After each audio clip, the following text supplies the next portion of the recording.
So in this last subsection of the PID controller, we consider integrator wind up, and we look at mechanisms that can allow you to implement a discrete time PID controller without integrator wind up.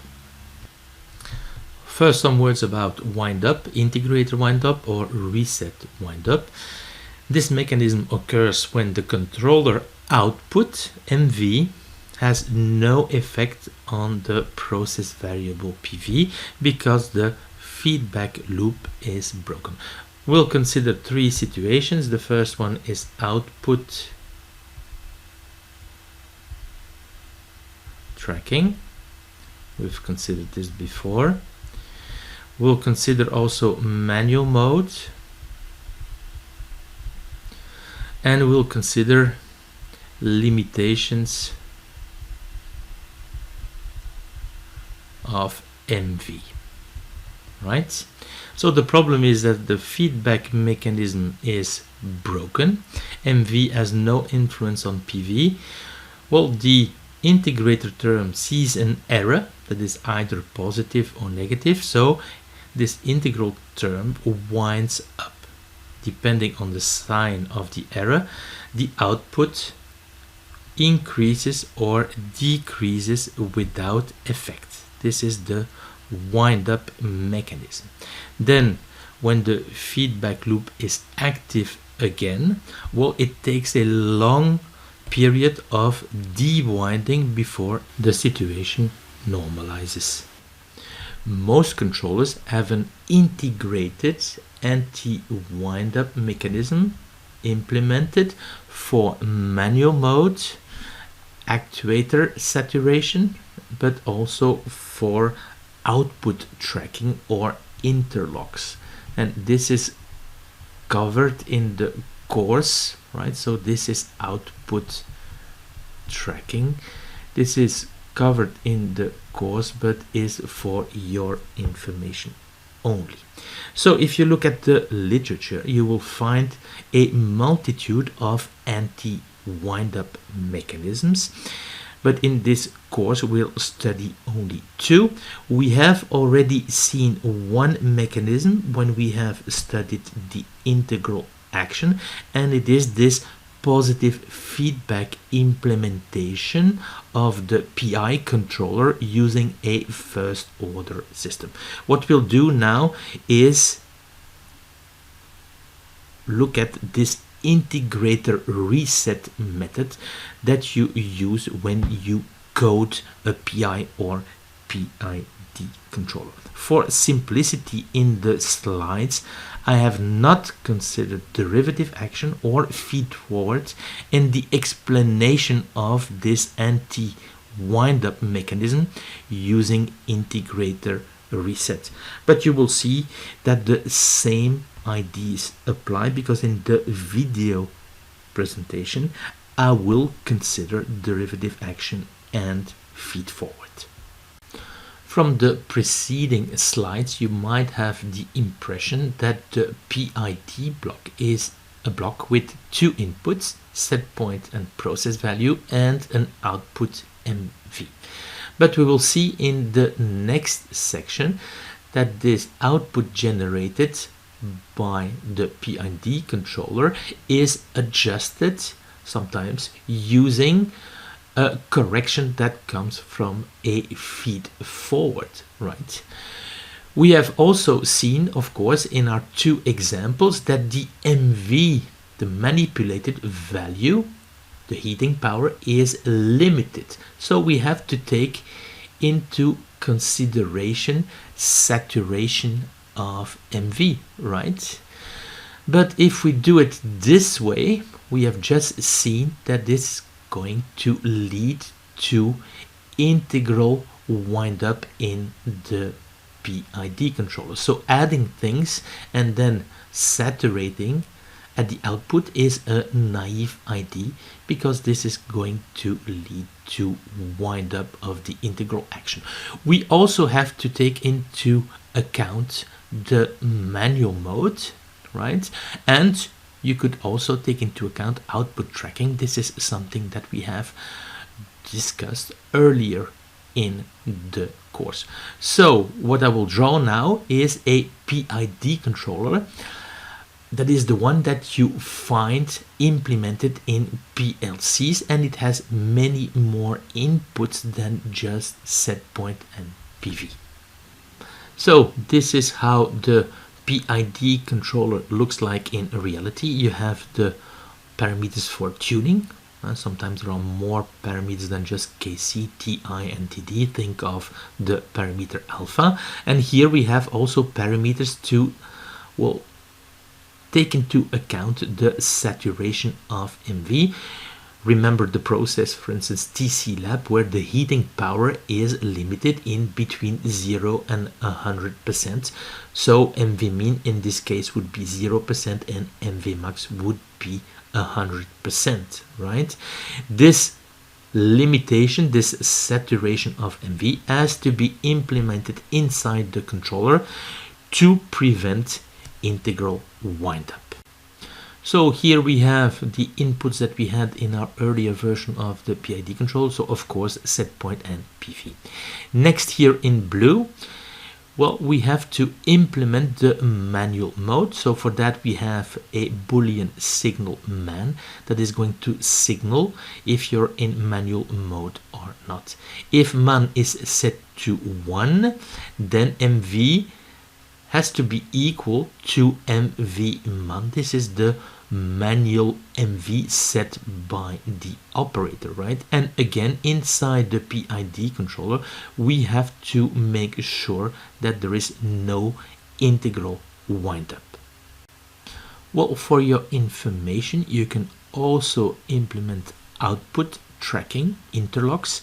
And remember that this is explained in the beginning of the course. There is even a little example that I've explained in the video.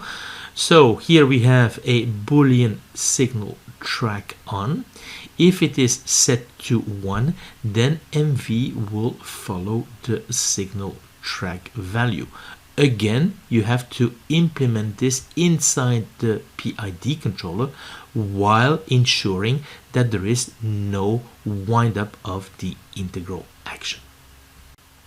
Remember that very often there is also feedforward action that is added to the output of the controller, but remember that the sum feedback action and feedforward action has to be limited, so the feedforward action has to enter the PID controller so that this limitation can be done inside the PID controller, again while preventing windup of the integral action. Well, let us have a look at integrator reset in the case of the manual mode. So first of all, here is the PI algorithm that we have obtained earlier, right? You can see that I have left out the derivative action and feedforward. If there were derivative action, you would have here a recurrent equation for the derivative action, so something involving MVD, an additional term MVD over here, and then an additional term for the feedforward output, right? So a first naive idea to implement the manual mode would be to work as follows. As you can see, an equation is simply added here below these 3 lines of code, and of course if man goes to 1, we see that indeed MV is going to the manual value that the operator desires. But of course this is really not the way to go, because if you're in manual mode, well, this MV here is replaced by the manual value, so it has no influence on PV. The feedback is broken, right? And with this manual value, most probably there will be an error. If this error is positive, well, you can clearly see that we will have a wind up of the integral action. If this is positive, this output here will go to very large values. If it is negative, it will go to very large but negative values, right? And if you go back to automatic mode, this value will be so large that it will take a long time of dewinding before your PI controller is active again, right? So clearly this is not the way to go. So this is the correct implementation of the PI algorithm with manual mode, and to implement it correctly you should use integrator reset. And what we mean by integrator reset is that, well, the output of the integrator is reset if you're in manual mode, right? And it is reset to a value that is such that when you use the equation proportional part plus integral part, what will come out is precisely the manual value that you desire in manual mode. You can see here that if you add the two here, this one and this one will cancel out. And by resetting the output of the integrator, it is no longer possible to have integral windup. So this is for a PI controller, but the IDs are very similar if you have derivative action and feed forward. You will have here an additional equation here involving the derivative part, right? So here you will have additional terms, mvd of k and the mv coming from the feed forward, right? And you have to reset the output of the integrator in such a way that what comes out of this equation is the manual value. So what you should do here is subtract mvd of k and the feed forward that you're having at that k, right? So by implementing things like this, you have a PID controller that is implemented where you have a functionality of feed forward, and that also allows you to implement a manual mode. Well, the ideas that we have obtained or used for manual mode can also be applied for actuator saturation. So this is the PI algorithm that we had obtained earlier, and if you want to implement actuator saturation while preventing wind up of the integral action, you should do it like this. So if your action proportional plus integral is larger than mv max, you have to reset mvi in such a way that what comes out over here is mv max, and you can do something similar for mv min, and in such a way you're preventing the wind up of this equation, because at each stage when you're saturated, well, mvi is reset. And of course the IDs can be extended to integrate derivative action and feed forward as explained earlier. Well, for your information, this is how you implement output tracking reset, again to prevent integrator wind up. So if you're in tracking mode, this Boolean signal is going to go to 1 and you want MV to follow track val. So what you do is reset the output of the integrator to a value that is such that when you add things over here at the output you have track val. So what you have to do is, of course, subtract the proportional part over here, because this one is going to cancel out with this one, and at the output you'll have the tracking value. Okay, so again we prevent wind up of this equation by a reset of MVI when you're in tracking mode. Of course, again, the IDs apply for extending this to derivative action and well, feed forward. And in practice, you will have to combine all these equations because you'll have to implement a manual mode, you have to implement actuator saturation, and you have to implement output tracking, right? So you have to combine what we have seen in the previous slides. Before we continue, we should make a comment on the sampling period. But before that, it goes without saying that we have to meet the Nyquist condition, and that before sampling at period TS, we should remove all components above the Nyquist frequency pi over TS, and we can do this using a low-pass anti-aliasing filter. We have discussed this in the introductory section and in the course Signals and Systems.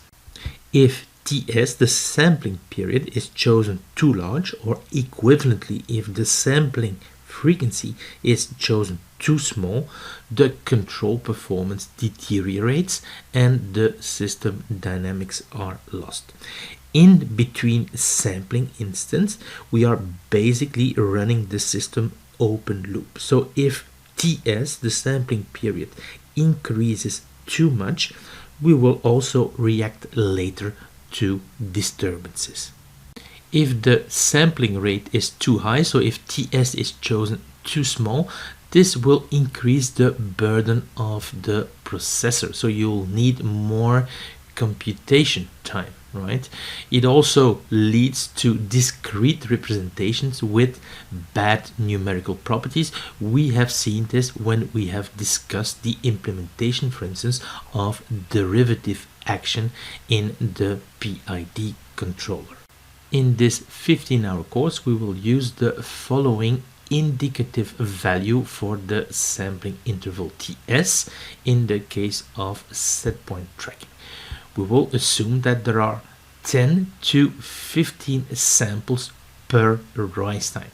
So you look at the response, right? You isolate the rise time and you should have 10 to 15 samples per rise time. So as you can see, the sampling frequency, the sampling period, is indeed system process dependent.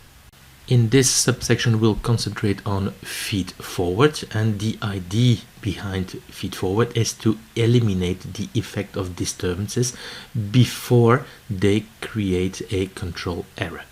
So we want to ensure control performance by anticipation of the disturbances, and for that we need upstream information. So we need a measurement which detects the influence of the disturbance sufficiently well in advance of the process value PV.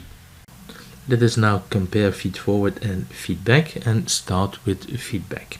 Feedback comes with a number of advantages. It is versatile and robust, which means that the feedback principle will work to reject any source of disturbance and any type of disturbance, whether it is a load disturbance or an output disturbance.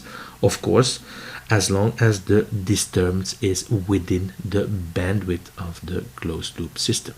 If you use a PID type controller, then little knowledge of the process is needed, right? But of course it might help when you're tuning the PID controller. Feedback control is slower and is subject to stability problems if you're careless. You need a control error to detect the disturbance, and by definition, a perfect rejection of the disturbance is not possible using feedback only. This is what we mean by perfect control is not achievable. For frequent and severe disturbances, the process value might not even settle out. The advantage of feed forward is that the corrective action is taken before the process is upset, so before you see the influence of the disturbance on PV. And in theory, perfect control is possible, is achievable. Unless you're really careless, right? Feedforward should not affect the system stability. Feedforward comes with an operational cost in the sense that you need an extra sensor to detect the disturbance.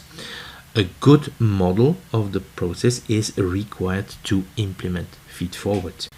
And indeed, we need a model of the process, and we need also a model of the disturbance dynamics to implement the feedforward action. We will see later that the feedforward action can be implemented as follows.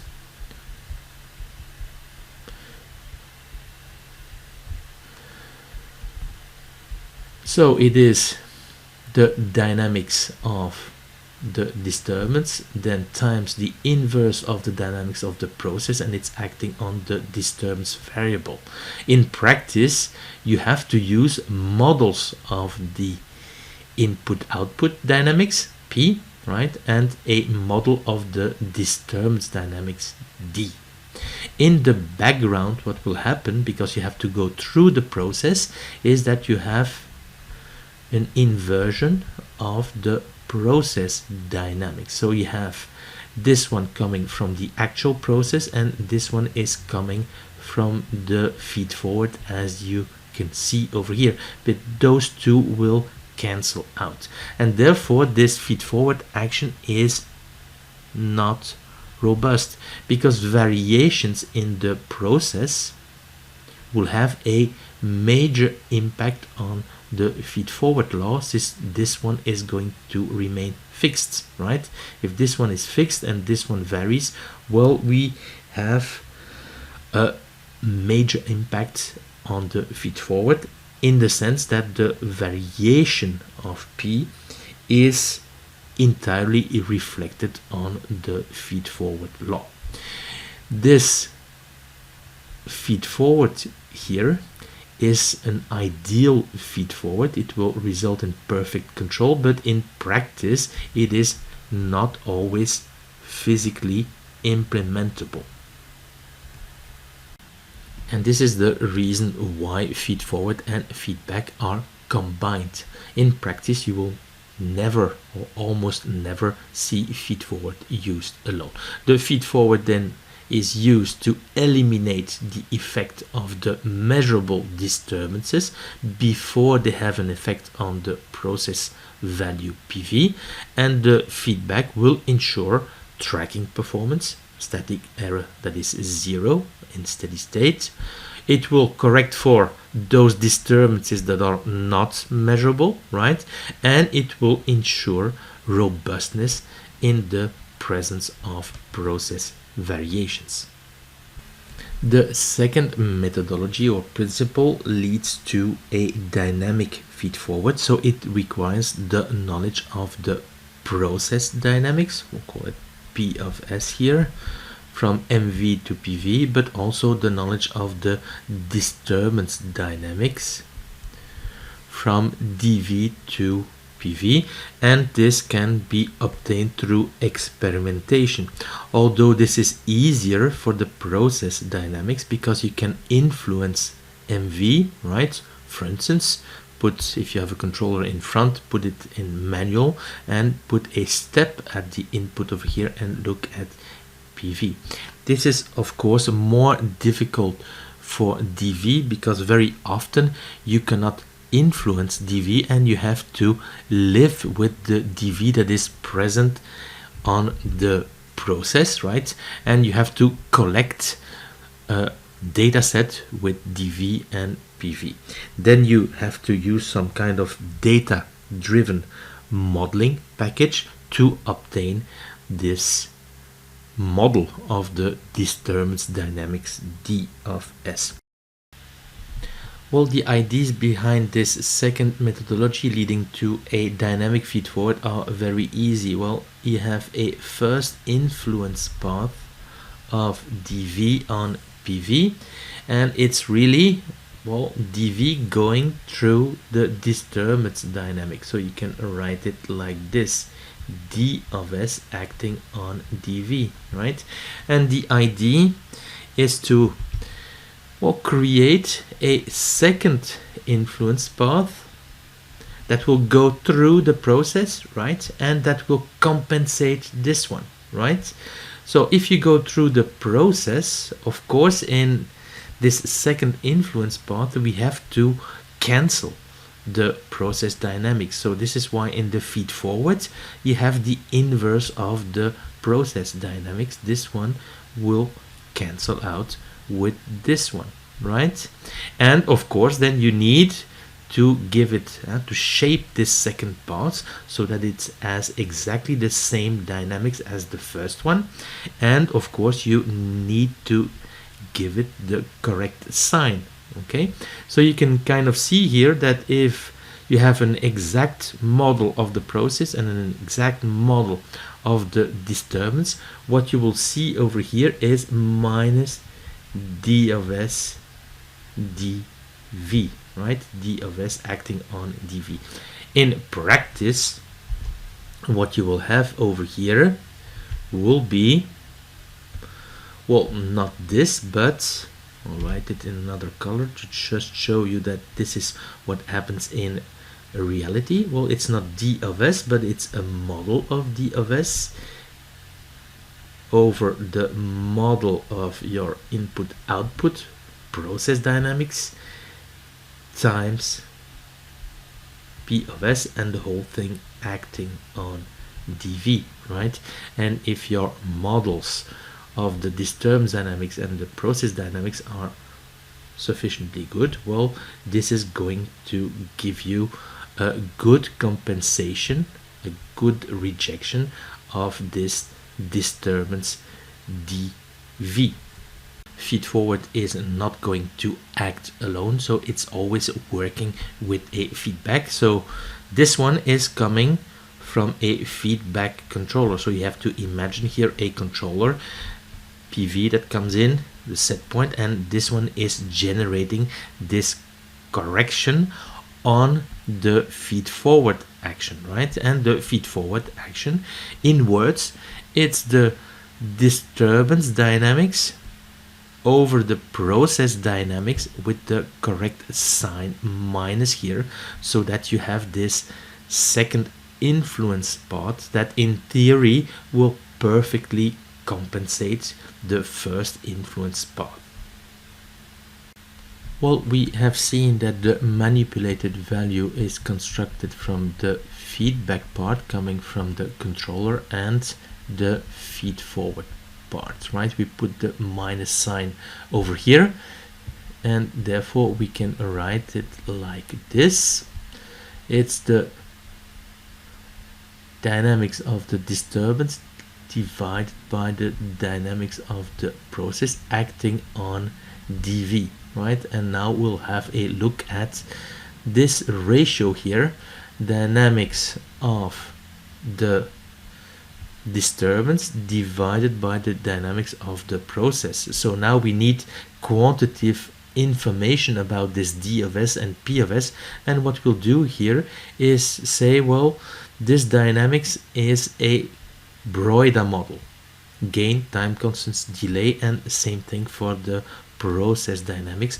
Of course, the same IDs apply if we are using higher order models, for instance a van der Grinten model, 2 time constants, a delay and a constant, right?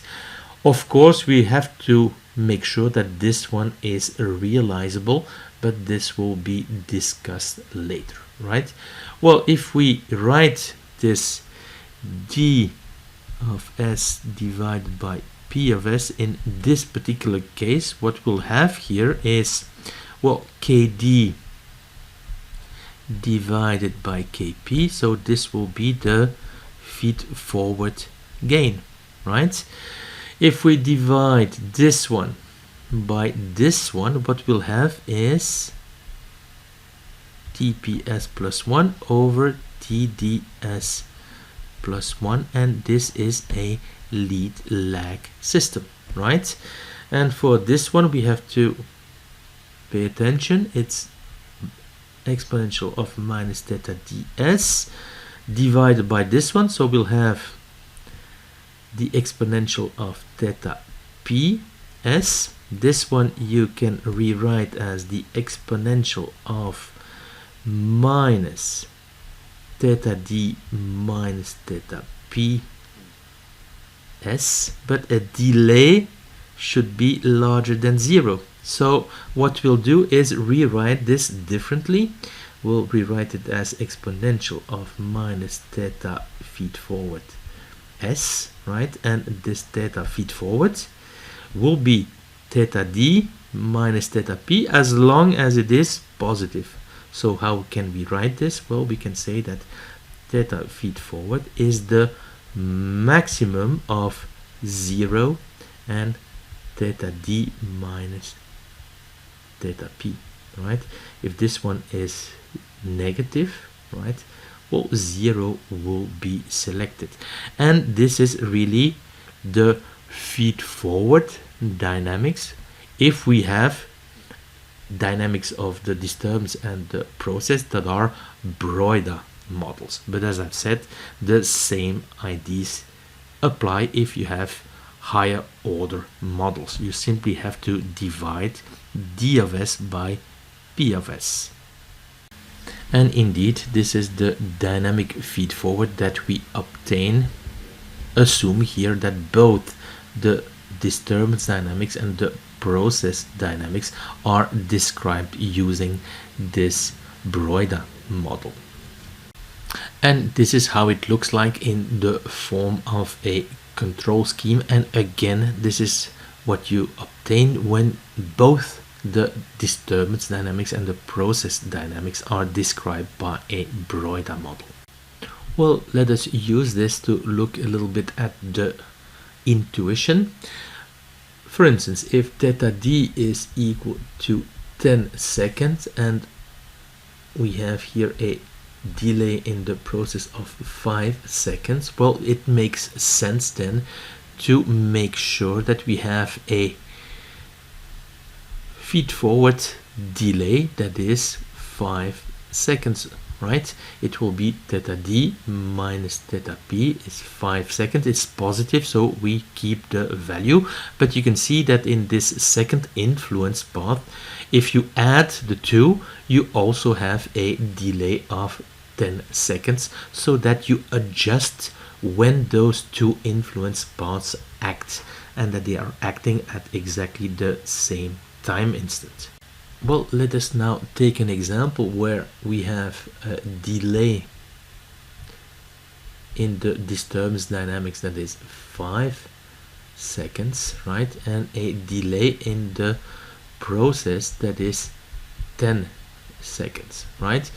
Well, theta d minus theta p is minus 5, but we cannot use a negative delay, so we have to use here theta feed forward is equal to 0 seconds, and therefore you cannot adjust the first influence part and the second influence part. So if, well, theta p is higher than theta d, the delay in the process is higher than the delay in the disturbance dynamics, then we have to accept imperfect compensation.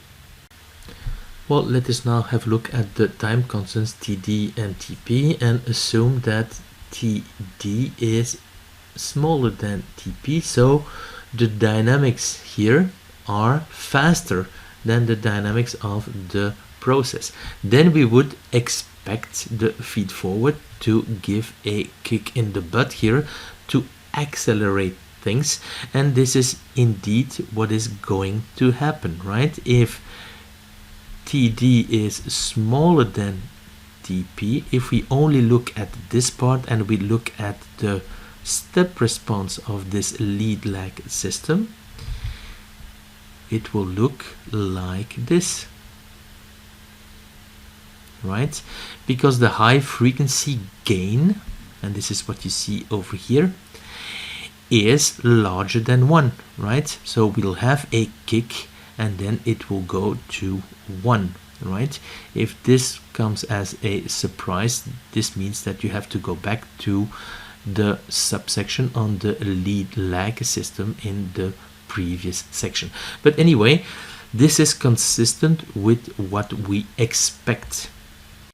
Let us take the other situation where the time constant of the process is smaller than the time constant of the disturbance dynamics. So this means that this dynamics is faster than the disturbance dynamics. So you expect kind of the feedforward to say, hold your horses, do not go too fast. And indeed, if you look at the lead lag behavior, you will see that this is indeed the case, right? So again, we can have a look at the step response of this part of the feedforward, and the response will now look like this, right? And as this one is smaller than this one, at the origin we'll have this direct feed through term causing something that is now smaller than 1, and the response of this part will look like this. We have already seen that the ideal feedforward is not always realizable. In order for the feedforward to be realizable, this relation must hold, but if the delay of the process is higher than the delay in the disturbance dynamics, well, this ideal feedforward is not implementable. In order for the ideal feedforward to be realizable, the resulting feedforward equation must be proper. This means that the degree of the numerator is less or equal than the degree of the denominator. Let us take an example. Assume that we have a second order system, and this is really the input-output transfer function. So we have 2 poles,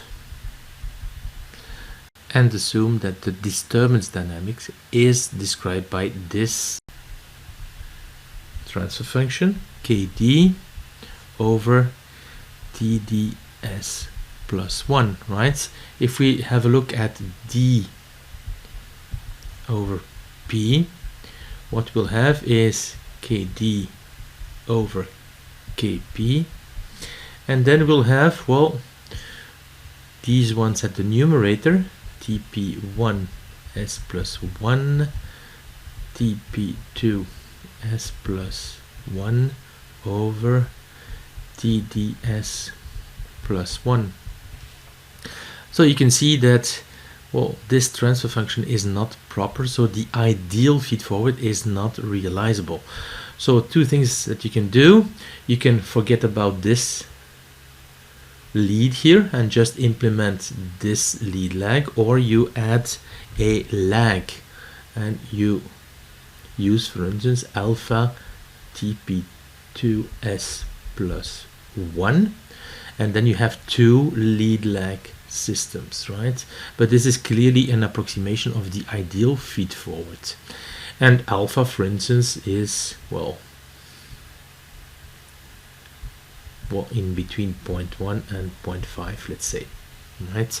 And this will make sure that the feedforward is now proper, but it is only, as I said, an approximation of the ideal feedforward, which is itself is not realizable.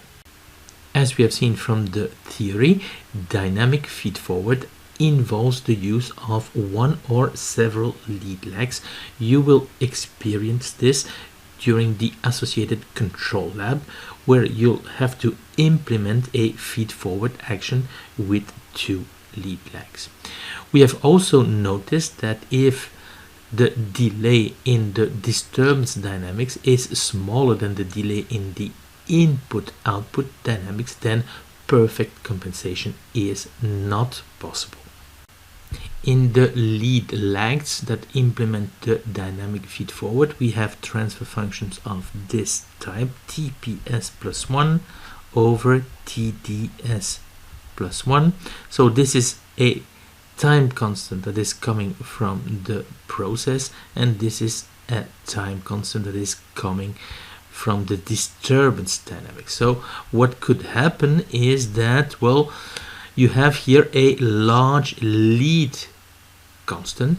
This means that TP here is much larger than TD, right? Then, well, we have here a large high frequency gain of this transfer function TP over TD.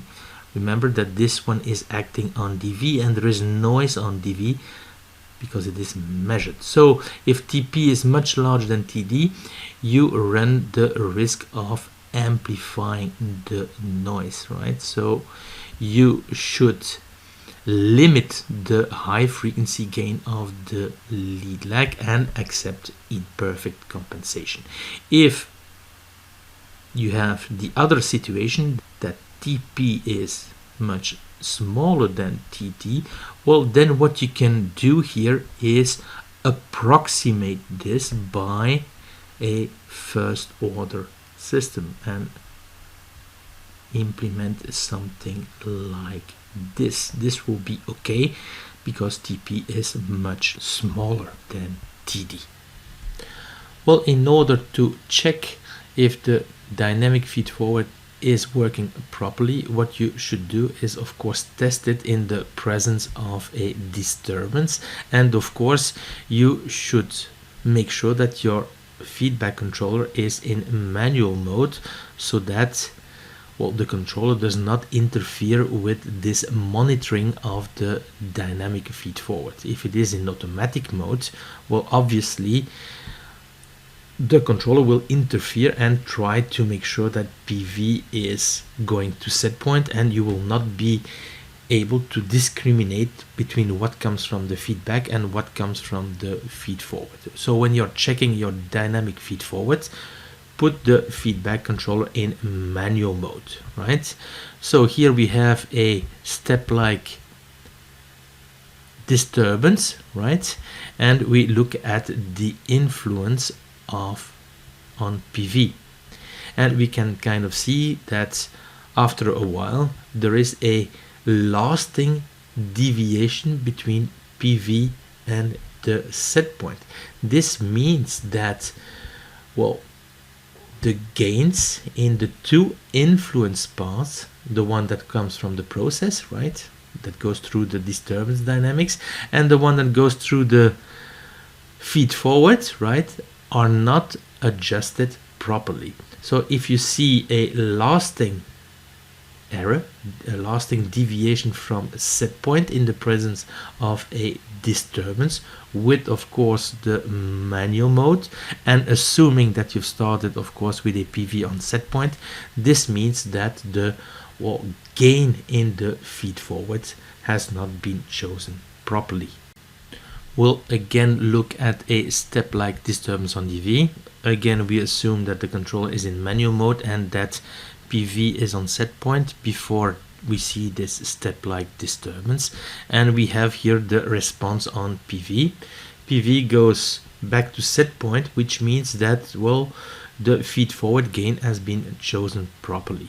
But you can see here this sharp edge on PV, and this is indicative that the delays in the two influence paths do not match, right?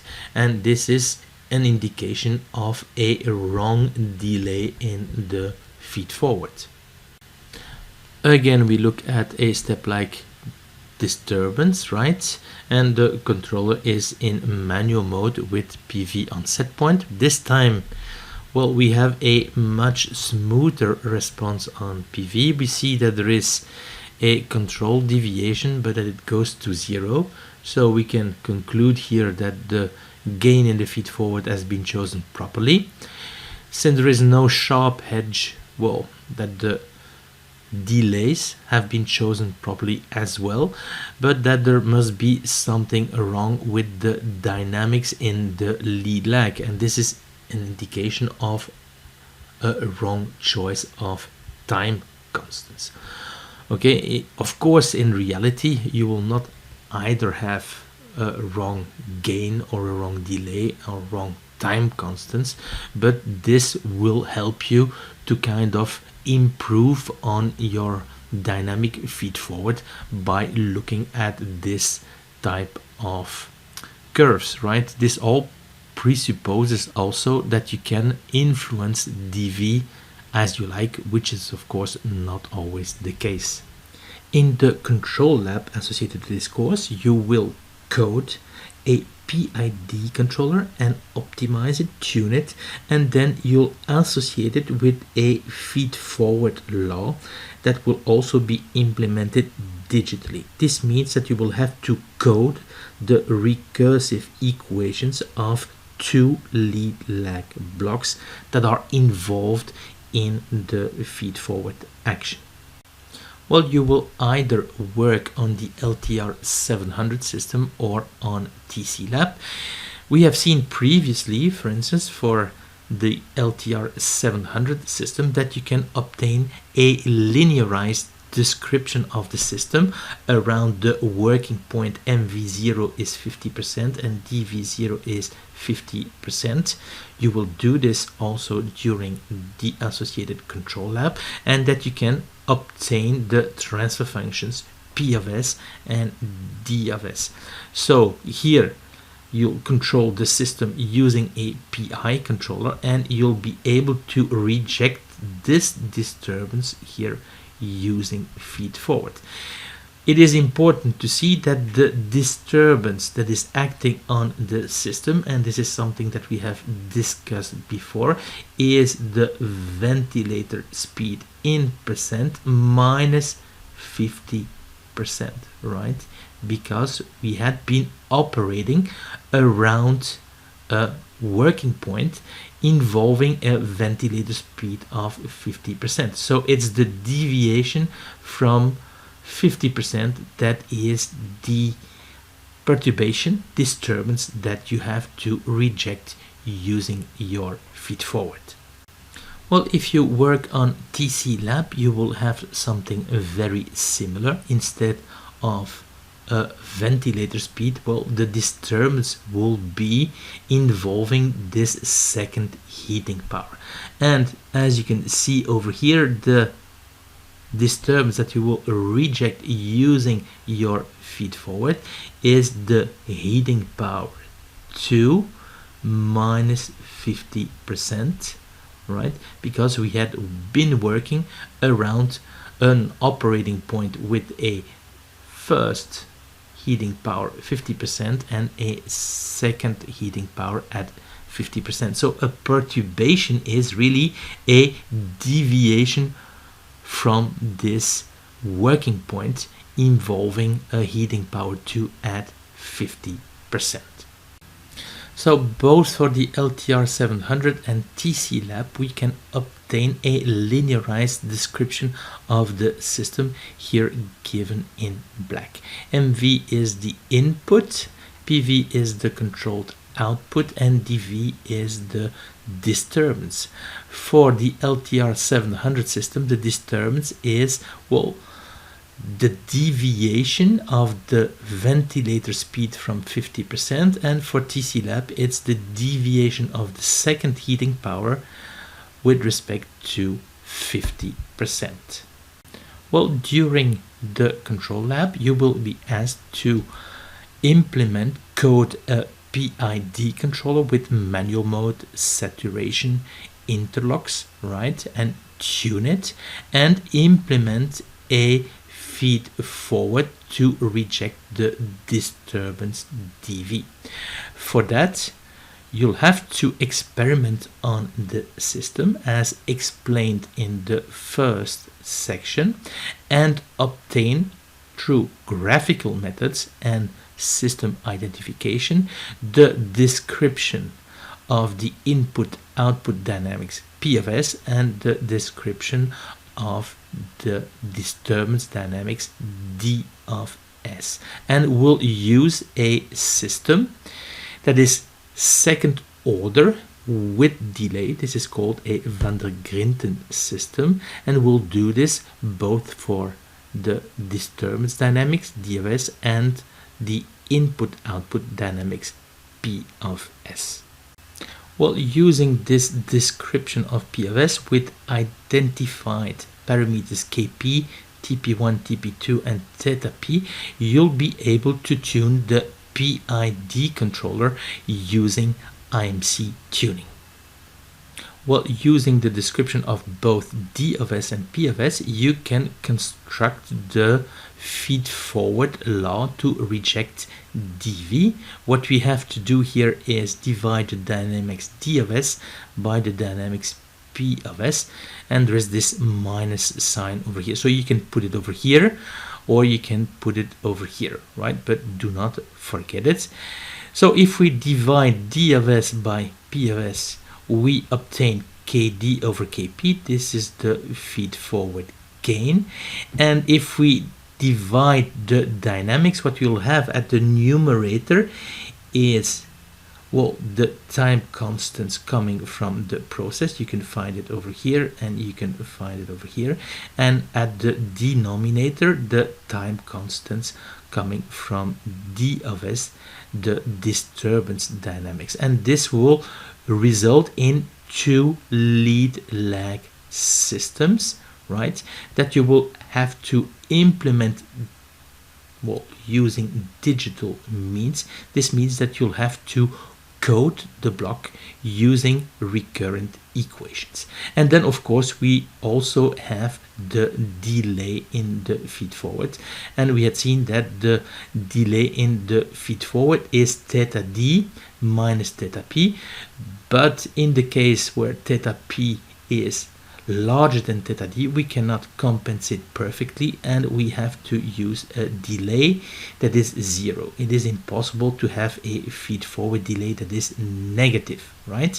And this will have to implement also in MATLAB Simulink using digital means, so in the z domain.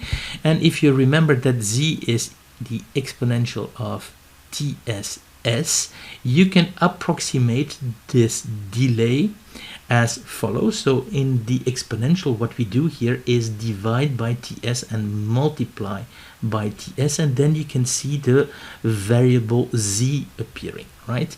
So this leads to an approximation z to the power minus theta ff, the delay of the feedforward, divided by TS.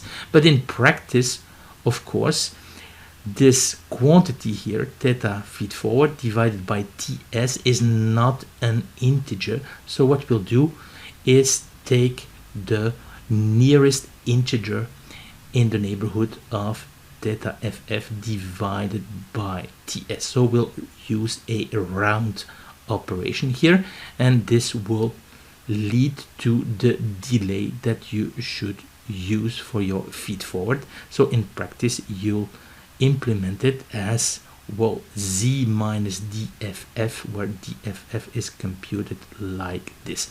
Remember that z minus 1 is the delay operator.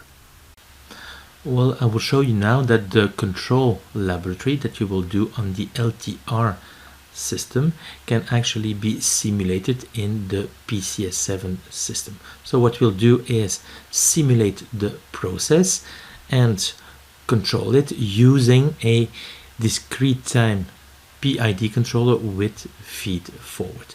We'll simulate everything in the PLC sim environment to emulate a PLC.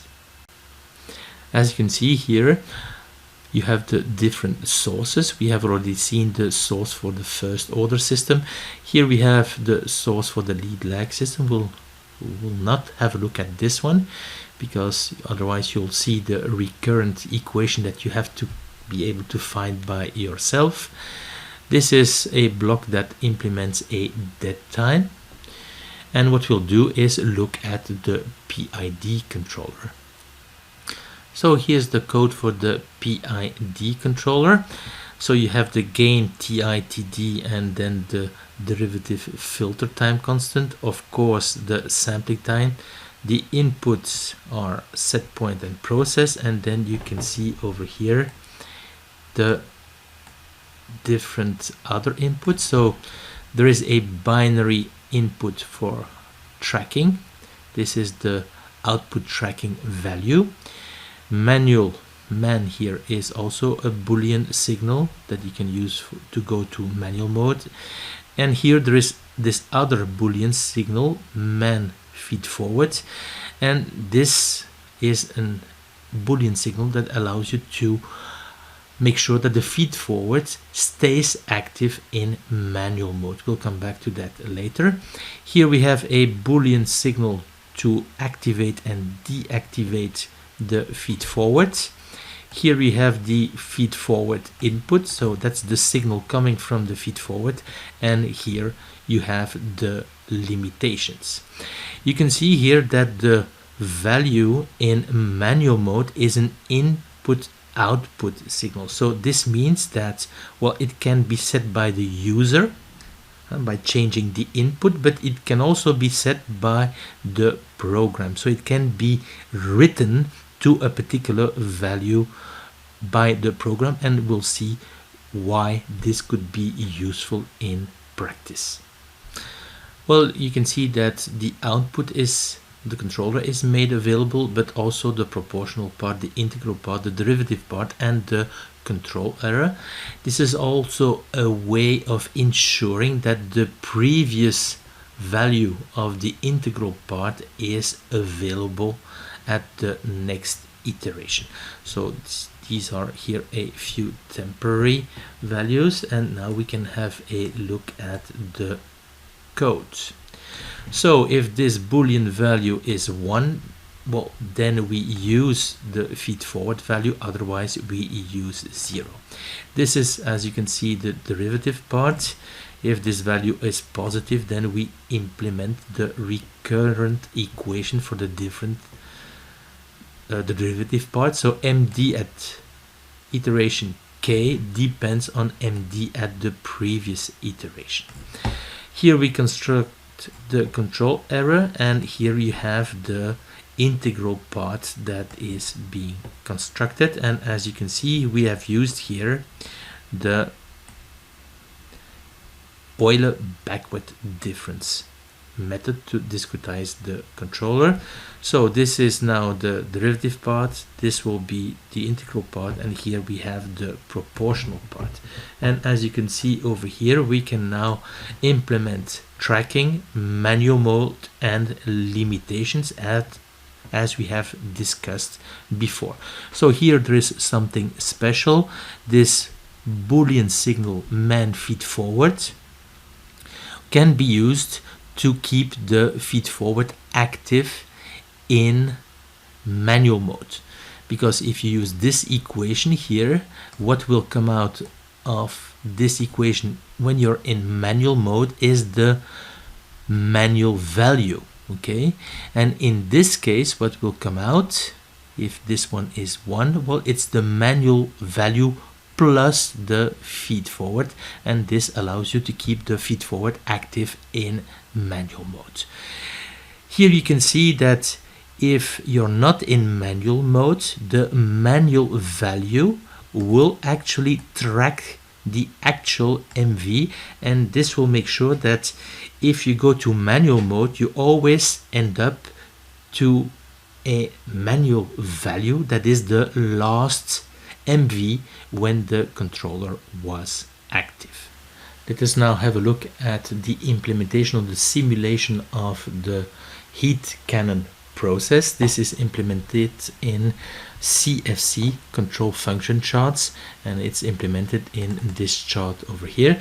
So you can kind of see here that you have, well, the input output dynamics, here the noise dynamics, and then they add, then we add a little noise, and this output is actually, well, transformed in an output. Okay, so from the controller perspective, it will look as if this signal is coming from the periphery. So we can have a look at this chart over here.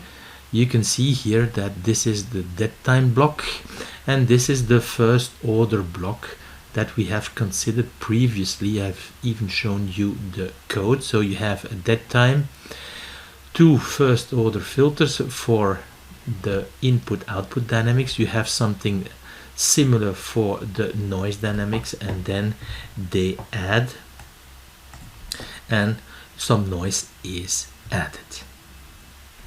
Well, let us now have a look at the controller, and this is what you obtain. And as I've said, everything looks as if here we are connected to the actual system, apart from the fact that this one is coming from a model. But if you would implement this program on the actual system, you would have something very similar, except that these signals would be coming from the periphery, some IO card. So you can see here that everything is transformed from a word to a real. Okay, so here a temperature and here the speed, and here you can see what is happening, right? So here you have the dead time, right, from the feed forward, and here you have the two lead lags, the first lead lag and the second lead lag.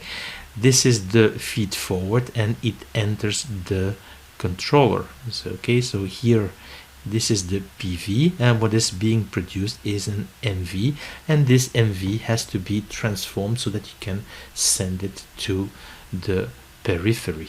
Okay, let's have a look. So you can see over here the dead time, the lead lag. This is also a block that has been implemented using a recursive equation, just as you will have to do in your laboratory.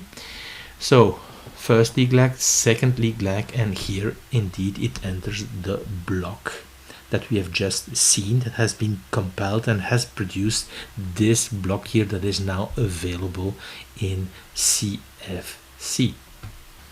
Note that the speed of the ventilator enters the feed forward, and what is seen as a perturbation is a variation around the working point. And remember that in last year's test on the LTR 700 we had worked around the ventilator nominal speed of 50%. So what is seen as an error is a variation around 50. So this is why what enters the feed forward is the ventilator speed minus 50%.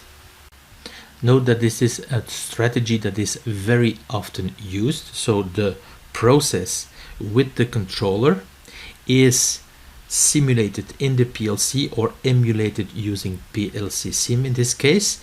And once you're ready and that your controller is working properly and that your interface, the WinCC interface in this case, I will show it just afterwards, is ready, well, you disconnect the controller from the model, so it's breaking those links over here and this one over here, and you connect your controller to the actual periphery, so to the actual signals coming from the process, and then you start controlling the process. But at least you have kind of tested your controller up front and you have removed as many possible mistakes as possible. What we can now do is open the Windows Control Center. That's the HMI in the Siemens PCS7 environment, and we can run WinCC. And what will happen is that the variables that live in the PLC, in this case the emulated PLC, will become available in the HMI, so that you will see them in curves, for instance, and that you will be able to interact with the system.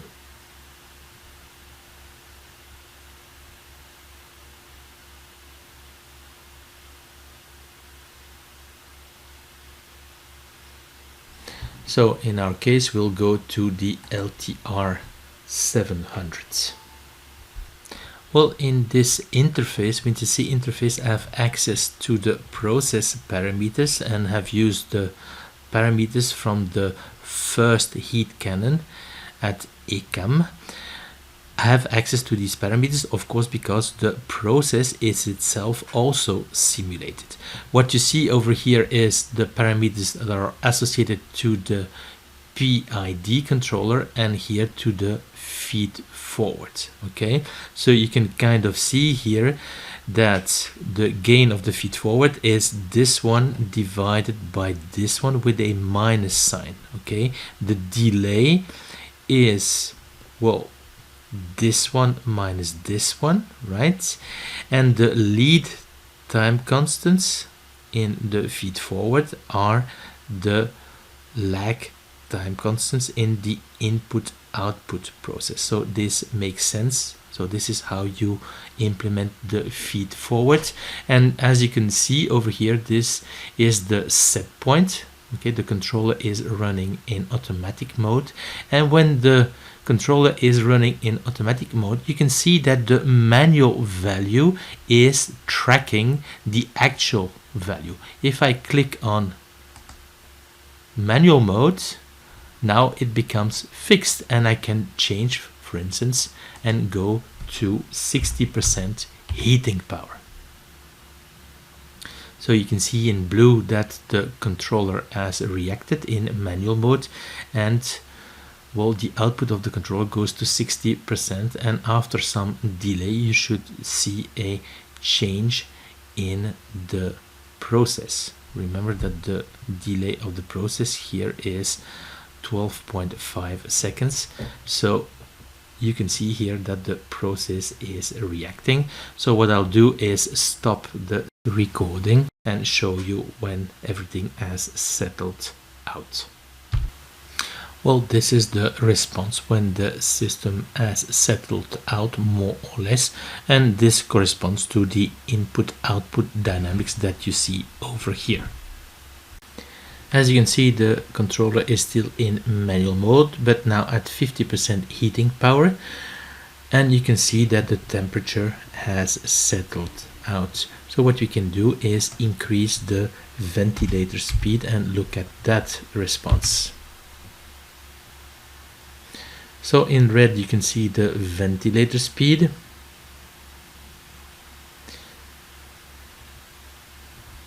In black this is the feed forward, but as the feed forward is not active in manual mode, well, it is not applied. So later on we can do the same experiment and see what happens if you will activate the feed forward in manual mode. You can see here now that the temperature is of course decreasing, and this is because the ventilator speed has augmented. So you can see here with the color codes what the different signals are. So what I'll do is again stop the recording and come back when everything has settled out. So what you can see right now is a step response on the ventilator speed, and you can see the influence in green on the temperature. So we have now returned to the previous situation. Controller in manual mode at 50%, ventilator speed at 50%. So what we can do now is make the feed forward active in manual mode and do the same experiment. So this will kind of test to see if the feed forward alone does a good job.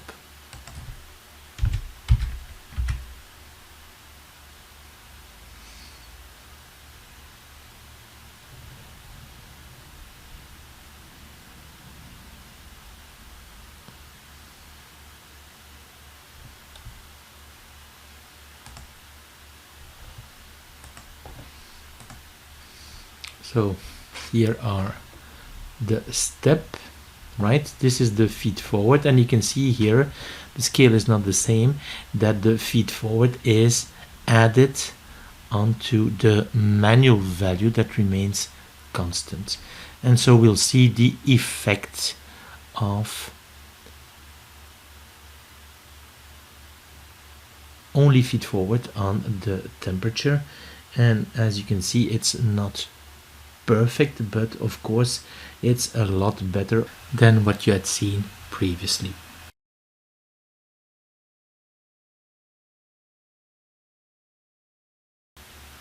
So you can see now that we are in automatic mode, right?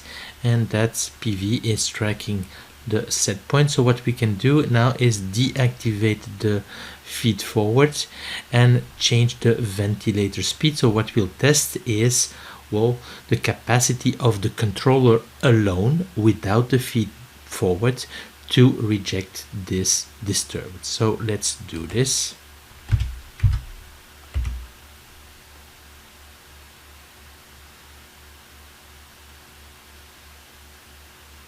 So in black you still see what the feed forward would do, but it is actually not applied. Okay, so in blue you see the output of the controller, and as you can see, well, the temperature is starting to decrease, so the controller is reacting. It's not using the measurement of the ventilator speed, because that would be a proactive action using the feed forward. So here it's purely reacting on the temperature that is decreasing, and we'll see that of course the controller, the PI controller, will be able to make sure that the temperature comes back to the set point of 50%, but the best response will be that one where we combine the PI controller with the feed forward. So I'll stop here the recording and I'll come back when everything has settled.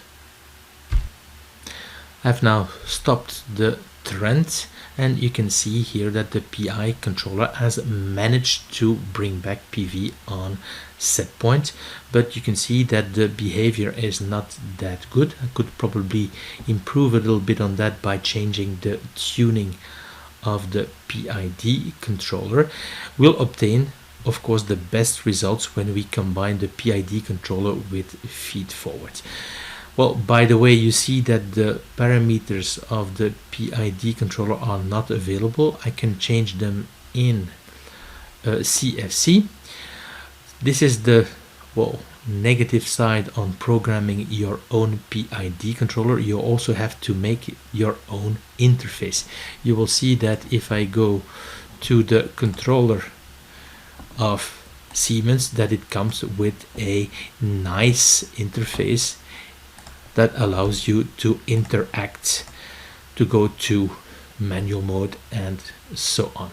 But anyway, I think that it's still a good idea to be able to program your own PID controller from scratch, because in your career as an engineer you'll probably have to do this once or twice. So as you can see, we have returned to automatic mode. The set point is again 50% and PV is tracking this set point. So what we'll do is activate the feed forward in this case and do the same experiment again. So let the ventilator speed go to 70%. So in this case you have of course the PID controller that is acting, and you have the feed forward as well. So it's here that you should have the best result.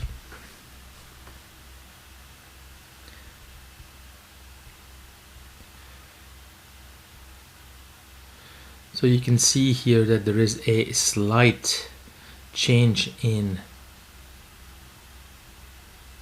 PV, but of course nothing compared with the change that you had when the PID controller had to do the job alone without the feed forward. So as you can see here, we have obtained all 4 responses. We have had automatic mode with and without feed forward, and we have had manual mode, so without feed forward and with feed forward, and those are the 4 experiments that I expect to see in your report for the laboratory assignment associated to this course.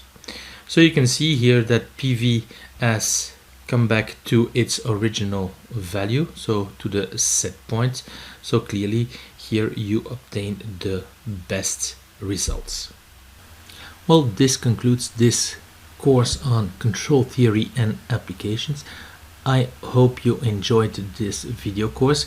If you have any comments, improvements, if you see any typos, do not hesitate to react, preferably by email. Thank you very much.